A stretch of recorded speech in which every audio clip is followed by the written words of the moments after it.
Hello student, आज मैं आपको पढ़ाऊंगा ग्रेविटेशन। और ग्रेविटेशन चैप्टर जो है इसका मतलब क्या होता है, जैसे हम कोई भी पार्टिकल अगर हवा में उछालते हैं तो ये पार्टिकल अल्टीमेटली वापस अर्थ पर लौट कर आता है। तो अर्थ पर वापस लौटने के पीछे रीजन क्या होता है, इस पार्टिकल पर हमारी अर्थ एक फोर्स लगाती है जिसको हम ग्रेविटेशन फोर्स कहते हैं।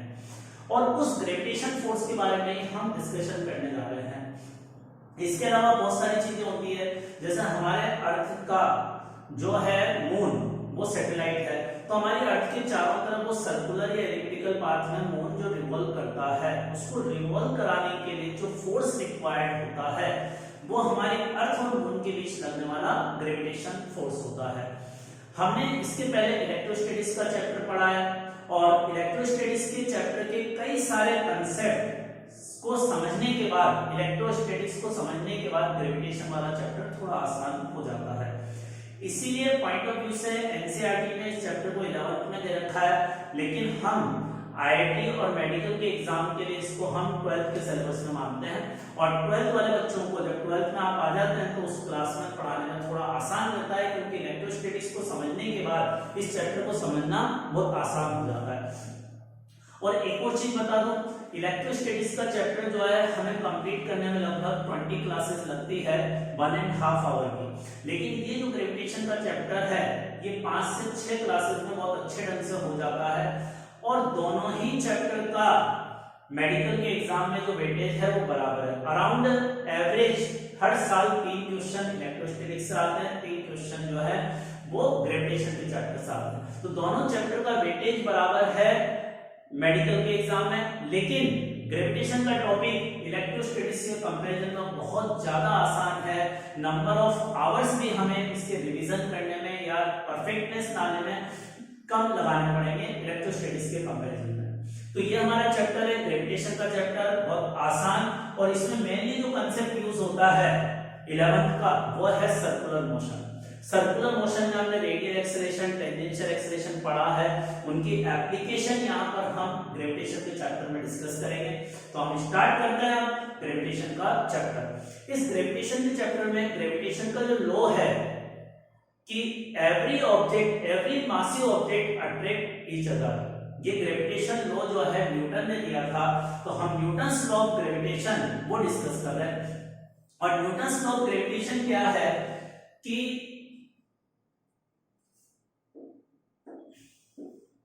ग्रेविटेशन ऑफ न्यूटन्स लॉ यह है कि ये 2 पॉइंट मास है, 2 पॉइंट मास है, इनके बीच की डिस्टेंस r है। तो इन दोनों के बीच लगने वाला जो ग्रेविटेशन फोर्स है वो प्रोपोर्शनल होता है इन दोनों के मास के मल्टीप्लिकेशन और r² के। ये एक्सपेरिमेंटल रिजल्ट है, लेबोरेटरी में एक्सपेरिमेंट करने से पता लगा है कि ग्रेविटेशन फोर्स इसके प्रोपोर्शनल होता है। और प्रोपोर्शनलिटी कांस्टेंट की वैल्यू आती है, उसको g के सिंबल से हम डिनोट करते हैं।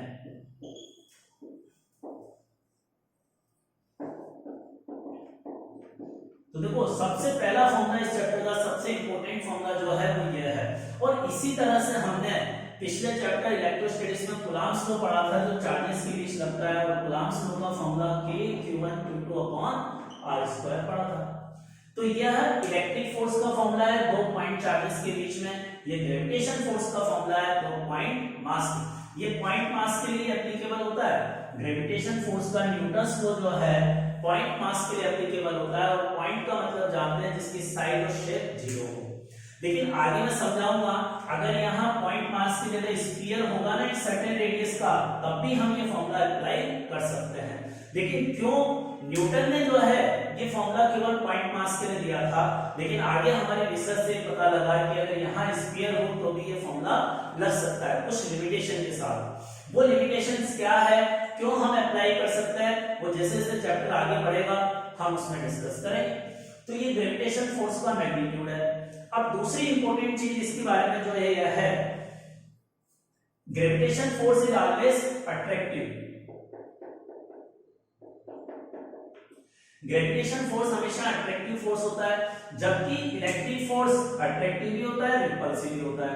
अगर दोनों चार्ज के साइन सेम है, दोनों पॉजिटिव है या नेगेटिव है, तो रिपल्सिव फोर्स लगेगा, और अपोजिट साइन है तो अट्रैक्टिव फोर्स लगेगा। But gravitation force is always attractive. Mass कभी नेगेटिव नहीं होता है, मास इज ऑलवेज पॉजिटिव। तो अट्रैक्टिव फोर्स का मतलब क्या है, ये m1 मास का पार्टिकल पर ग्रेविटेशन फोर्स इधर लगेगा। अगर मैं m1 पे न्यूटन लॉ लगाऊंगा तो ग्रेविटेशन फोर्स इधर कंसीडर करना होगा, और m1 पर ग्रेविटेशन फोर्स किसने लगाया, m2 ने, F के बराबर। अब every action has a equal and opposite reaction. अगर इस पर दूसरे पार्टिकल ने इतना फोर्स लगाया तो दूसरे पार्टिकल पर ये भी इतना ही फोर्स लगाएगा, बट अपोजिट डायरेक्शन में। इन दोनों ऑब्जेक्ट के मास अलग अलग हैं, लेकिन दोनों एक दूसरे पर जो ग्रेविटेशन फोर्स लगाएंगे उनका मैग्नीट्यूड सेम होगा। क्लियर? तो ये अट्रैक्टिव फोर्स है, एक दूसरे की तरफ फोर्स का एरो एक दूसरे की तरफ है, इस फोर्स के कारण क्या होगा, दोनों पास पास आने की कोशिश करेंगे इस ग्रेविटेशन फोर्स के कारण।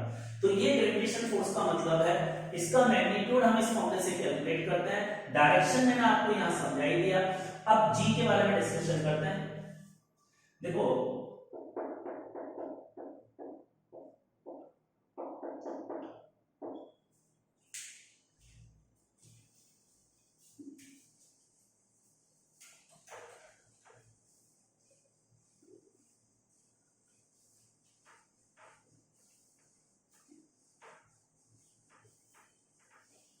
अब g की वैल्यू को हम ये लिख सकते हैं, g का मतलब होता है, अब इसका अगर हम यूनिट निकालें, g की अगर मुझे यूनिट निकालनी हो तो यूनिट कैसे निकालूंगा, f फोर्स है, फोर्स की यूनिट क्या होती है, m के सिस्टम में न्यूटन, डिस्टेंस की यूनिट मीटर, और मास यहां भी केजी में यहां भी केजी में, तो केजी का स्क्वायर।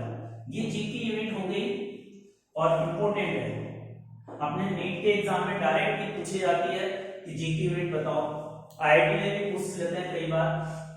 ये जी की यूनिट, अब इसकी डायमेंशन निकालनी है,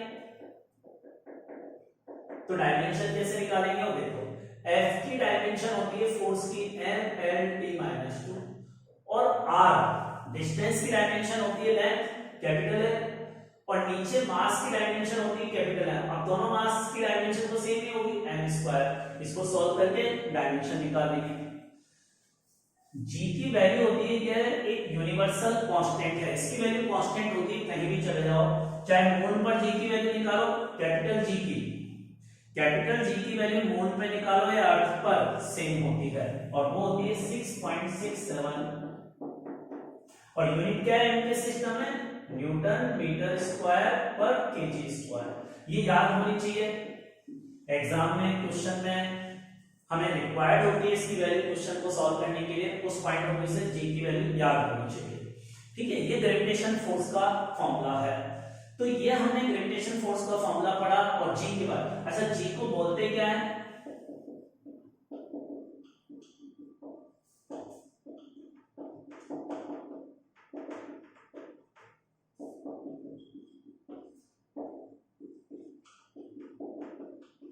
इस जी को बोलते हैं यूनिवर्सल ग्रेविटेशनल कांस्टेंट। जी का मतलब क्या होता है, यूनिवर्सल ग्रेविटेशनल कांस्टेंट। करना इसका स्क्रीनशॉट ले लें।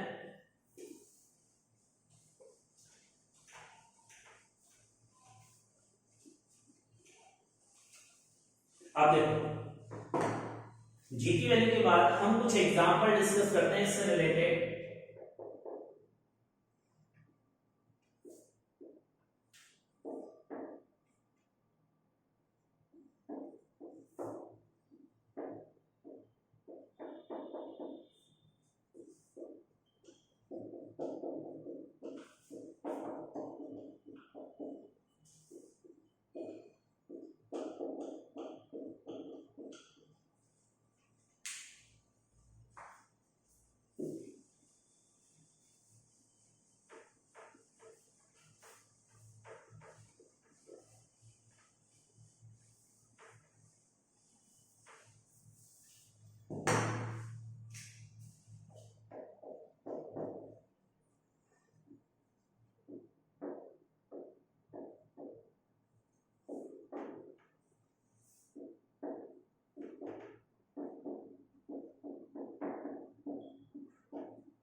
अब देखिए हमारा अगला क्वेश्चन ये है कि ये जो m0 मास है इस पर रिजल्टेंट ग्रेविटेशन फोर्स 0 है। तो अगर इस पर रिजल्टेंट ग्रेविटेशन फोर्स 0 है तो x की वैल्यू बतानी क्या होगी। तो देखिए इस वाले मास पर कितने फोर्स लगेंगे, इस वाले मास पर बाकी दो मास ग्रेविटेशन फोर्स लगाएंगे। तो मैंने डायग्राम ये P पॉइंट पर कंसीडर करा, इस मास पर बाकी दोनों जने फोर्स लगाएंगे ना। अब बाकी दोनों जने जैसे P वाले पर फोर्स A वाला इधर लगाएगा, इन दोनों के बीच अट्रैक्टिव फोर्स लगेगा, तो हम P पर न्यूटन लॉ लगा रहे हैं, तो P पर फोर्स इधर आएगा A के कारण, P पर A के कारण फोर्स इधर आएगा, और इस फोर्स का मैग्नीट्यूड कितना होगा, देखो P और A के बीच लगने वाले फोर्स का मैग्नीट्यूड निकालना है G। अब दोनों का मास का ऊपर मल्टीपल आएगा ना m0 into m, और नीचे आएगा दोनों के बीच की डिस्टेंस, P और A पॉइंट के बीच की डिस्टेंस कितनी है, x। ये आ गया। और अट्रैक्टिव फोर्स लगेगा, इस m0 पे न्यूटन लॉ लगा रहे हैं, तो m0 को इधर A वाला पार्टिकल इधर खींचेगा, और इस m0 को B वाला पार्टिकल उधर खींचेगा अपनी तरफ, तो इस m0 पर B वाला पार्टिकल फोर्स इधर लगाएगा। अब इस फोर्स का मैग्नीट्यूड क्या होगा, G m0 into 3m, और दोनों के बीच की डिस्टेंस कितनी है, B और P पॉइंट के बीच की डिस्टेंस डायग्राम में नजर आ रही है r - x, उसका स्क्वायर करते हैं, उसका स्क्वायर हमने कर दिया।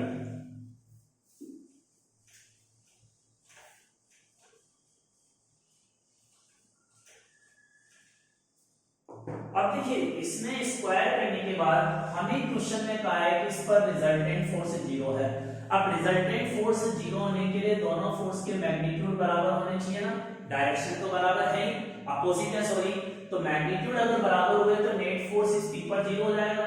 तो रिजल्टेंट फोर्स 0 होने के लिए हम ये लिख सकते हैं,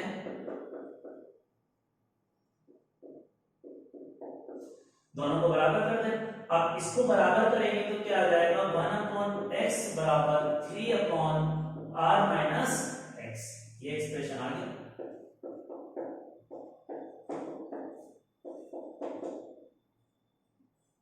सॉरी, इसमें ये एक्सप्रेशन आएगा,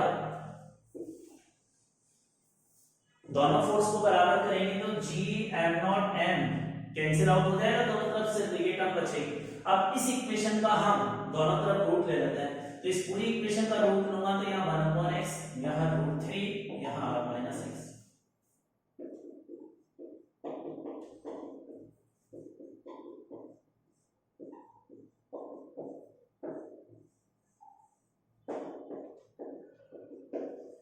ये इसका आंसर।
अब देखिए हमारा अगला क्वेश्चन यह है, find resultant force on each मास।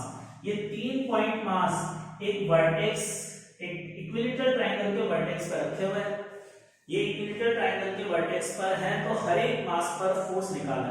अब तो तीनों मास आइडेंटिकल है ना, तो किसी भी एक पर फोर्स निकालो, मैग्नीट्यूड में सेम होगा, डायरेक्शन में अलग होगा। अब मैं किसी भी एक पार्टिकल पर, जैसे मान लो A पर फोर्स निकाल रहा हूं, अब A पर कितने जने फोर्स लगा रहे हैं, A के अलावा कितने हैं, 2 पार्टिकल है तो 2 फोर्स लगाएंगे। अब इसका सॉल्यूशन करने के लिए मैं A का फिगर डायग्राम बनाऊं, तो देखो A और B के बीच लगने वाला अट्रैक्टिव फोर्स, A और B को ज्वाइन करने वाली लाइन के डायरेक्शन में ऐसा लगेगा A और B के बीच, और ये एंगल हम जानते हैं 60 डिग्री होता है ना इक्विलेटरल ट्रायंगल में, तीनों एंगल्स सेम होते हैं, और इधर वाला फोर्स C वाला इधर लगाएगा, और इनके बीच का ये एंगल 60 डिग्री के बराबर होगा। क्लियर? तो A पर मुझे रिजल्टेंट फोर्स निकालना था, ए पर एक तो बी फोर्स लगाएगा और एक सी फोर्स लगाएगा, दोनों का अलग अलग निकाल दिया। अब ए और बी के बीच का फोर्स क्या आएगा, G M square upon L square, और यही फोर्स ए और सी के बीच का आएगा। भाई यहां से यहां तक की डिस्टेंस और डिस्टेंस बराबर है तो फोर्स का मैग्नीट्यूड इक्वल होगा। इस फोर्स को नाम दे देता हूं एफ। ये जो इक्वल फोर्स है इसको मैंने नाम दे दिया एफ के बराबर। अब देखो ए का फ्लूइड डायग्राम देखेंगे तो ए पर एक फोर्स इधर लग रहा है और ए किधर लग रहा है, ये ए वाले का, और ये एंगल कितना है 60 डिग्री। अब अगर ये 60 डिग्री है, ये दो वेक्टर अगर सेम मैग्नीट्यूड के हैं, इस तरह से अगर दो वेक्टर सेम मैग्नीट्यूड के होते हैं तो रिजल्टेंट किधर होता है, दोनों के एंगल बाइसेक्टर का होता है ना, तो रिजल्टेंट इधर की तरफ आएगा और ये रिजल्टेंट यहां से 30 डिग्री एंगल बनाएगा, इधर से भी 30 डिग्री एंगल बनाएगा। और इस रिजल्टेंट का फॉर्मूला क्या होता है, 2f cos θ/2। अगर ये दो वेक्टर इक्वल मैग्नीट्यूड के, कैसे निकाला, देखो इस f का अगर इस r के पैरेलल कंपोनेंट निकालूंगा तो ये एंगल θ/2 है ना, टोटल एंगल थीटा के लिए अपन है, थीटा का मतलब यहाँ 60 डिग्री है। टोटल एंगल अगर दोनों फोर्स के बीच का थीटा हो तो ये एंगल θ/2 होगा। अब इस f का इधर कंपोनेंट निकालूंगा तो f cos θ/2 आएगा और इस वाले f का भी इधर यही आएगा, तो टोटल रिजल्टेंट क्या हो जाता है 2f cos θ/2। ये एक तरह से फॉर्मूला है।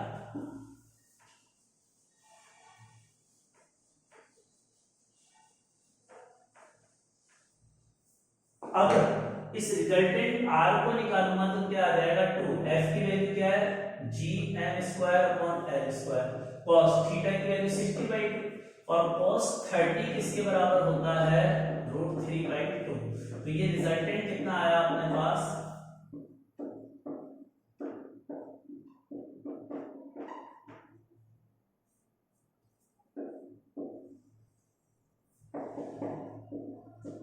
ये आंसर हो गया।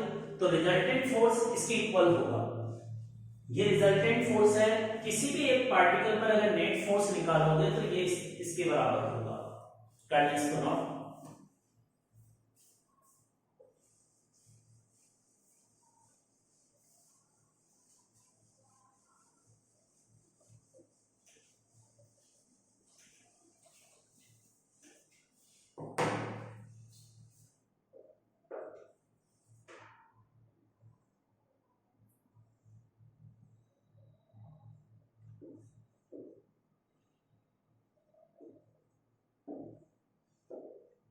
अब देखो इस क्वेश्चन का सेकंड पार्ट को समझने के लिए मैंने किसी भी एक पार्टिकल पर नेट फोर्स निकाला था तो इधर की तरफ आया था ना, जो नेट फोर्स आया था, अगर इस इक्विलेटरल ट्रायंगल का सेंट्रोइड देखें तो सेंट्रोइड यहां पे होगा इसका, ये सेंट्रोइड। सेंट्रोइड का मतलब क्या है, सेंटर की तीनों पार्टिकल से जो डिस्टेंस है वो बराबर होगी।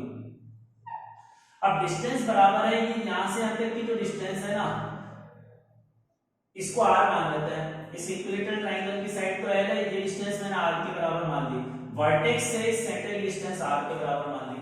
अब इस सेंटर को सेंटर मानकर अगर एक सर्कल बनाओ r रेडियस का, तो वो तीनों पॉइंट पास इस सर्कल पर लाई करेंगे। ये स्मॉल r रेडियस का मैंने सर्कल बनाया। अब स्मॉल r रेडियस का जो सर्कल बनाया है, ये सर्कल बनाया। अब हमें क्वेश्चन में दे रखा है कि ये जो पार्टिकल है ना, वो सर्कल, ये तीनों पार्टिकल सर्कल के अलोंग कांस्टेंट स्पीड से मूव करते हैं। ये तीनों पार्टिकल इस सर्कल के अलोंग कांस्टेंट स्पीड से मूव करते हैं, सेम स्पीड से, कांस्टेंट सेम स्पीड। जैसे स्पीड क्या होती है, अगर कोई पार्टिकल सर्कल में मूव कर रहा है तो उसकी वेलोसिटी टेंजेंशियल डायरेक्शन में होती है। तो मान लेते हैं ये तीनों पार्टिकल क्लॉकवाइज में मूव कर रहे हैं, तो ये वाला पार्टिकल क्लॉकवाइज में इधर b से जा रहा है, ये इधर क्लॉकवाइज में b से, और ये इधर क्लॉकवाइज में b से जा रहा है। तो हमें क्या करना है, अगर तीनों पार्टिकल सर्कल में मूव करते रहे कांस्टेंट स्पीड से, तो इनकी कांस्टेंट स्पीड निकालनी है और इनका टाइम पीरियड कैलकुलेट करना है क्या होगा। टाइम पीरियड का मतलब क्या होता है, एक पूरा राउंड कंप्लीट करने में जो टाइम लगता है उसको हम टाइम पीरियड कहते हैं।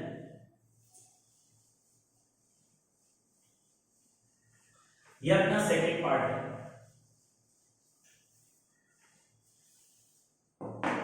अब सेकंड पार्ट का सॉल्यूशन कैसे करेंगे,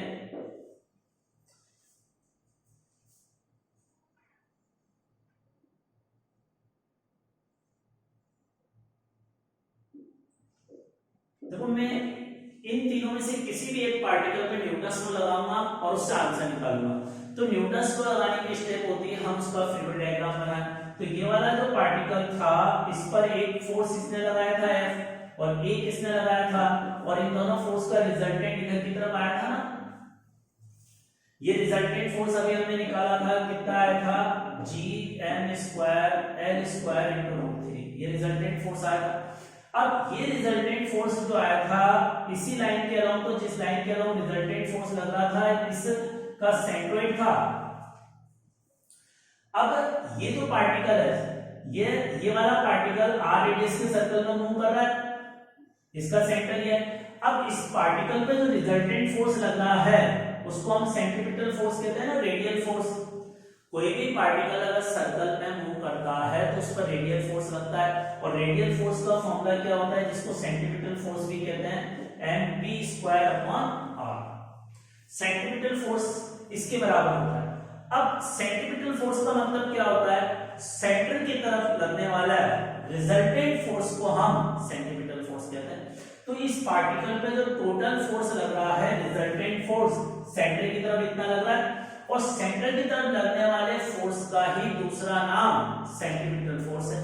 तो ये जो रिजल्टेंट फोर्स है यही तो सेंट्रीपिटल फोर्स के बराबर है, तो दोनों को हम इक्वल कर देंगे। दोनों को हम इक्वल कर देते हैं और इक्वल करके इसका रिजल्ट निकाल लेंगे।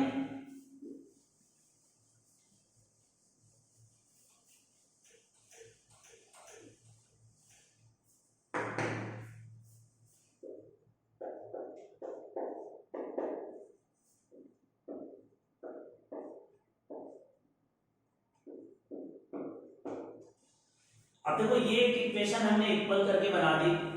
इसके बाद हमें क्वेश्चन में r और l में से एक ही चीज दे रखी होती है, हमें इस इक्विलेटरल ट्रायंगल की लेंथ दे रखी होती है या रेडियस दे रखी होती है। तो इससे स्पीड निकालने के लिए मुझे r और l में रिलेशन चाहिए। अब r और l में रिलेशन कैसा आएगा उसको समझते हैं।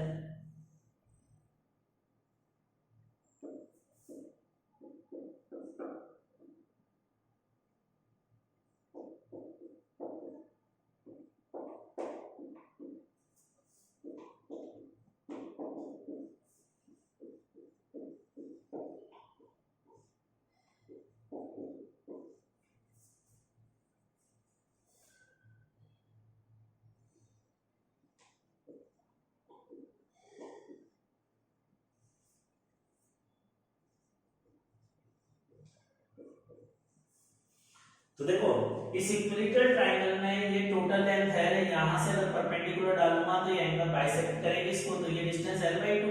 और इस ट्रायंगल में ये राइट एंगल ट्रायंगल है ना, इसमें ये वाली लेंथ बेस है और ये हाइपोटेन्यूज है, और cos 30 होता है बेस अपॉन हाइपोटेन्यूज। उससे l और r में रिलेशन निकाल लिया। अब ये रिलेशन यहां रखकर हम स्पीड कैलकुलेट कर लेंगे।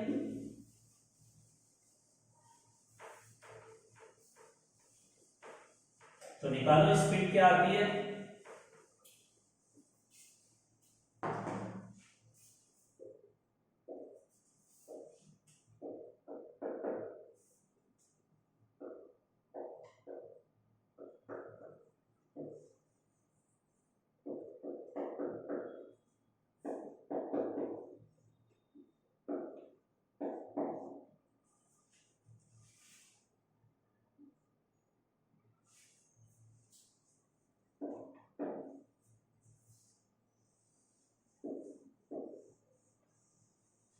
ये आंसर आ जाएगा।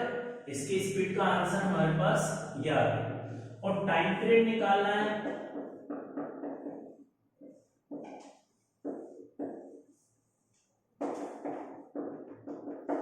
देखो पार्टिकल इस सर्कल में कांस्टेंट स्पीड से मूव कर रहा है, और टाइम पीरियड का मतलब होता है पार्टिकल को एक पूरा चक्कर लगाने में, एक साइक्लिक प्रोसेस पूरा करने में जो टाइम लगा। तो एक चक्कर जब पार्टिकल चलेगा तो कितनी डिस्टेंस चलेगा, 2πr। और टाइम इज इक्वल टू, क्योंकि स्पीड कांस्टेंट है ना, तो time is equal to formula क्या होगा, डिस्टेंस अपॉन स्पीड। तो डिस्टेंस पूरी पेरीमीटर 2πr और स्पीड कांस्टेंट v के बराबर है। तो इससे हमने टाइम पीरियड कैलकुलेट कर लिया। करने इसको नोट, फिर नेक्स्ट क्वेश्चन पे आते हैं। अब देखिए अगला फोर्स है, अगला क्वेश्चन अपना ये है, पिछले क्वेश्चन में मैंने 3 पॉइंट मास लिए था आइडेंटिकल जो इक्विलेटरल ट्रायंगल बना रहे थे, अब 4 मास से मिलकर बनेगा एक इक्विलेटरल, मतलब एक स्क्वायर बनेगा। ठीक है, अब स्क्वायर बनना है तो किसी एक मास पर हमें रिजल्टेंट ग्रेविटेशन फोर्स बताना है, किसी एक मास पर हमें रिजल्टेंट ग्रेविटेशन फोर्स बताना है। तो यहाँ इस वाले पार्टिकल पर इसके अलावा कितने जने हैं जो इस पर फोर्स लगाएंगे, तो इसके अलावा बाकी के 3 मास इस पर ग्रेविटेशन फोर्स लगाएंगे। अब तो वो 3 मास का ग्रेविटेशन फोर्स कंसीडर करते हैं, हम अर्थ का कंसीडर नहीं कर रहे, अभी हम अर्थ को कंसीडर ही नहीं कर रहे, जबकि न्यूटन्स लॉ वगैरह में अर्थ का mg कंसीडर करते थे, वहां हम mg अर्थ को नहीं कंसीडर, हम एक ऐसे आइसोलेटेड अरेंजमेंट में है जहां केवल 4 पॉइंट मास है, इसके अलावा कोई दूसरा प्लेनेट नहीं है। अब मुझे किसी एक मास पर रिजल्टेंट ग्रेविटेशन फोर्स कैलकुलेट करना है, तो करते हैं कैलकुलेट।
अब देखिए इस पर ग्रेविटेशन फोर्स निकालने के लिए मैं किसी भी एक पर न्यूटन्स लॉ लगा रहा हूं, तो हम ए पर न्यूटन्स लॉ लगाकर रिजल्टेंट फोर्स निकाल रहे हैं, सारे पार्टिकल आइडेंटिकल है, तो किसी भी एक पर फोर्स निकाल लो, सब पर रिजल्टेंट फोर्स का मैग्नीट्यूड सेम होगा।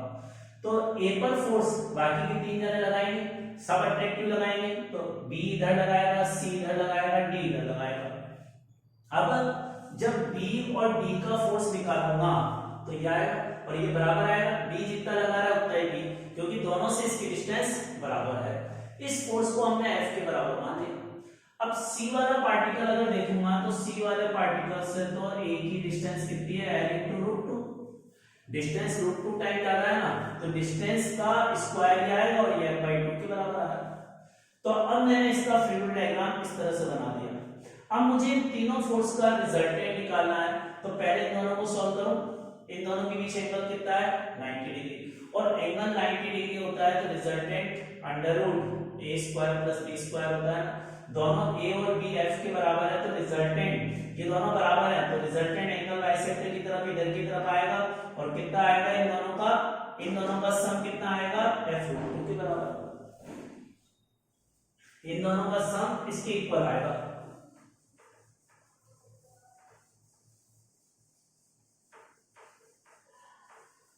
अब इन दोनों का सम निकालने के बाद देखो मैं कह सकता हूं ए पर एक फोर्स इधर आ रहा है एफ बाई 2 और एक इधर आ रहा है एफ रूट 2 यार। अब दोनों भाई यहाँ एफ और एफ का रिजल्टेंट दोनों को हटाकर एफ रूट 2 लिख सकता हूं, तो अब नेट फोर्स इधर की तरफ आया। अब ये रिजल्टेंट फोर्स क्या होगा, दोनों की डायरेक्शन सेम है तो ऐड हो जाएगा एफ बाई 2 प्लस एफ, और f इसमें से कॉमन लेंगे तो G M square L square half plus, ये हमारे पास रिजल्टेंट फोर्स का आंसर आ गया। ये रिजल्टेंट फोर्स का आंसर आ गया। अब सेकेंड पार्ट इस क्वेश्चन का पहले की तरह,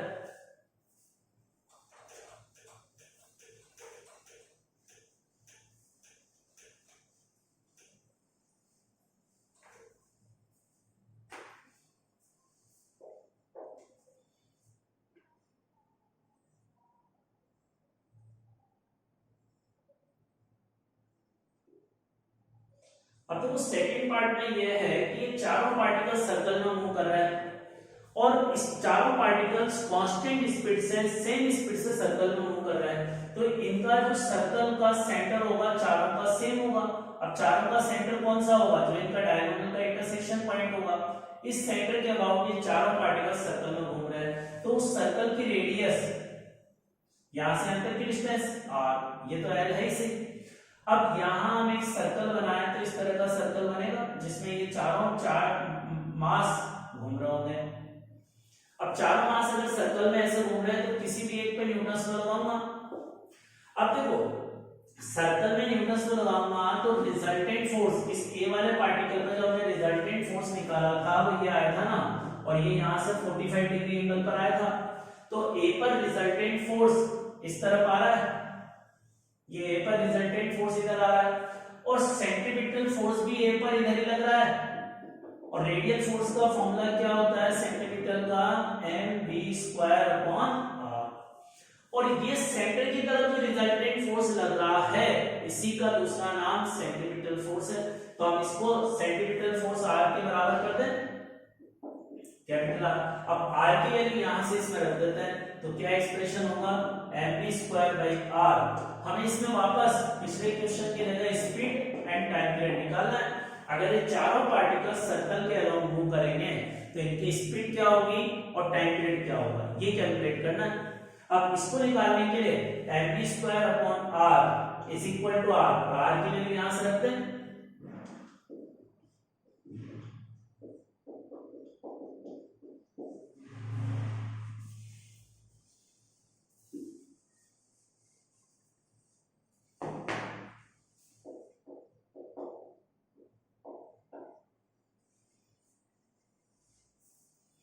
अब देखिए आगे हमने r की वैल्यू रखी, अब इससे हम स्पीड निकाल लेंगे, लेकिन r और l में से एक टर्म हमें एलिमिनेट करनी है, तो r 2r को लिख सकते हैं, यहां से यहां तक की डिस्टेंस रेडियस का डबल है और ये पाइथागोरस थ्योरम से भी आ जाएगा l√2। तो अब इससे l की वैल्यू निकालकर यहां रख देंगे और उससे स्पीड आ जाएगी। स्पीड आने के बाद सेकंड पार्ट टाइम पीरियड का आंसर 2πr/v होगा। तो ये तो अपना स्पीड का आंसर और ये टाइम पीरियड का आंसर। करने इसको नोट।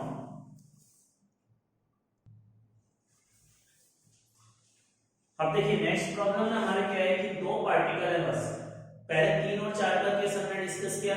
अब दो पार्टिकल अगर सर्कल में मूव कर रहे हो सेम स्पीड से, सेम कांस्टेंट स्पीड से, और दोनों जिस सर्कल में मूव कर रहे हैं वो सेम सर्कल है, दोनों का सेंटर कॉमन है और दोनों सेम रेडियस के सर्कल में ऐसे कांस्टेंट स्पीड से सर्कल में मूव कर रहे हैं, तो हमें इनकी कांस्टेंट स्पीड बतानी है और टाइम पीरियड बताना है।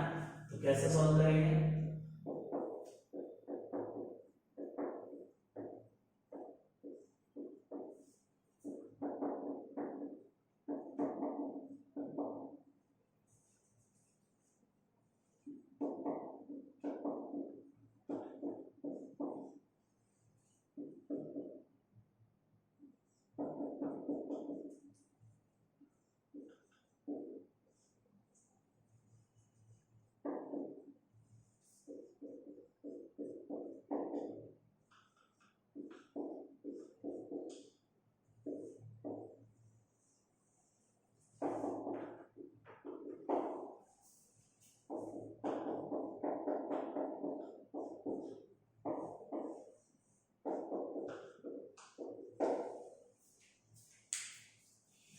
अब देखिए यहाँ पर किसी भी एक पर न्यूटन लॉ लगा देते हैं। मान लो इस ए वाले पार्टिकल पर न्यूटन लॉ लगा है, तो ए वाले पार्टिकल पर ये बी वाला पार्टिकल ग्रेविटी। अब तो यहाँ हमारे क्वेश्चन में दो ही पार्टिकल है, तो दो ही पार्टिकल है, तो किसी एक पर अगर देखेंगे तो दूसरा ही पार्टिकल एक ही पार्टिकल फोर्स लगाएगा ना, तो इन दोनों के बीच लगने वाला ग्रेविटेशन फोर्स क्या होगा, अट्रैक्टिव इस पार्टिकल के इधर की तरफ लगेगा, ये ग्रेविटेशन फोर्स।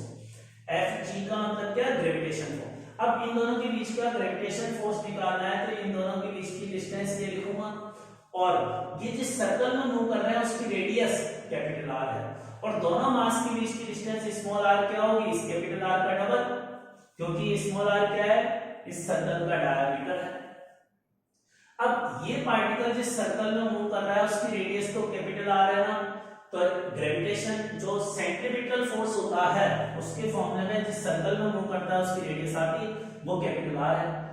अब ये जो ग्रेविटेशन फोर्स लग रहा है सेंटर की तरफ लग रहा है, तो सेंटर की तरफ लगने वाला ग्रेविटेशन फोर्स ही सेंट्रीपिटल फोर्स होता है। तो ये सेंट्रीपिटल फोर्स और ग्रेविटेशन फोर्स एक ही है, तो दोनों को हमने बराबर कर दिया और बराबर करके अब इस इक्वेशन से हम वेलोसिटी निकालेंगे। वेलोसिटी आने के बाद टाइम पीरियड का फॉर्मूला यही, तो यहां से वेलोसिटी जो निकालेंगे उसको यहां सब्स्टिट्यूट करेंगे। तो ये अपना आंसर इस क्वेश्चन का, और आज हम इतना ही कर रहे हैं, बाकी नेक्स्ट क्लास में। Thank you.